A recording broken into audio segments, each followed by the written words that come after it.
Easy trick கூட இந்த problem solve பண்ணலாமா? கிவன் கொஸ்டின் பாருங்கள். வேரியபிள்ஸ் சேமாக இருக்குது அண்டு பவர்ஸ் ஆல்சோ சேமாக இருக்குது. வேரியபிள்னால் என்ன? ஆல்பபெட் லெட்டர் இருக்குது பாருங்கள், அதுதான் வேரியபிள். ஸோ ஏ ஸ்கொயர் -4a² -7a² பவர் சேமாக இருக்கா? இப்போ வேரியபிள் எல்லாம் எப்படி இருக்குது? லைக் டேர்ம்ஸில் இருக்குது. அப்போ ஆட் பண்ணிக்கலாமா? -6 + 2 + 5 அப்படிங்கிறது கான்ஸ்டன்ட் நம்பர்ஸ். இதையும் நம்ம கால்குலேட் பண்ணணும். லிசன், கவனமாக இருங்க. வேரியபிள்ஸ் சேமாக இருக்குது, வேரியபிளோட பவர்ஸும் சேமாக இருக்கிறனால நம்ம அதை ஆட் பண்ணுறோம். இங்கே -10a² போட்டிருக்கோன்னா நல்லா ஞாபகம் வச்சுக்கோங்க. 2 நெகட்டிவ் சைன்ஸ் இருந்துச்சுன்னா அந்த நம்பரை ஆட் பண்ணிவிட்டு அந்த நெகட்டிவ் சைன் தான் நம்ம ஆட் பண்ணி வர ஆன்சருக்கு போடணும். ஓகேங்களா? வேரியபிள்ஸ் பவர்ஸ் ஆட் பண்ணியாச்சா? -10a² கிடைக்குது. நெக்ஸ்ட்டு ஸ்டெப்பு கான்ஸ்டன்ட் நம்பர் இருக்குல்ல, அந்த நம்பரை ஆட் பண்ணுறோம். நெக்ஸ்ட்டு வேரியபிள்ஸ் பவர்ஸையும் இந்த கான்ஸ்டன்ட் நம்பரை ஆட் பண்ண ஆன்சரையும் நம்ம கம்பைன் பண்ணுறோம். That's it.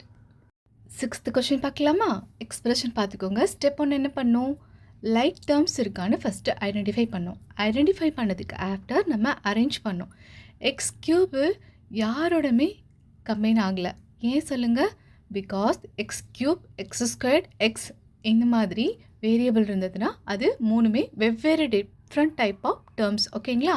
x³ 3x இருக்கணும், x² 2x இருக்கணும், எக்ஸ்னா சிங்கிள். இதனால தான் இந்த மூணுத்தையும் நம்மளால் கம்பைன் பண்ண முடியல. ஸ்டெப் 2 என்னென்னு பார்க்கலாம். ஆட் பண்ணுறோம் x² டேர்ம்ஸை.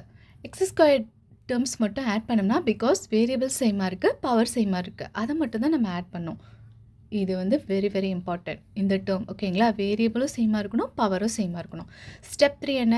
ஆட் த எக்ஸ் டேர்ம் மட்டும் இருக்குல்ல, அது மட்டும் ஆட் பண்ணுறோம். Next right all the terms together. எல்லா டேர்ம்ஸையும் டுகெதர் பண்ணோம்னா, கம்பைன் பண்ணோம்னா நமக்கு ஒரு எக்ஸ்பிரஷன் கிடைக்கும். That is the answer. Easy trick என்னென்னு ஞாபகம் வச்சுக்கோங்க. x³ x² x இதெல்லாம் என்னது?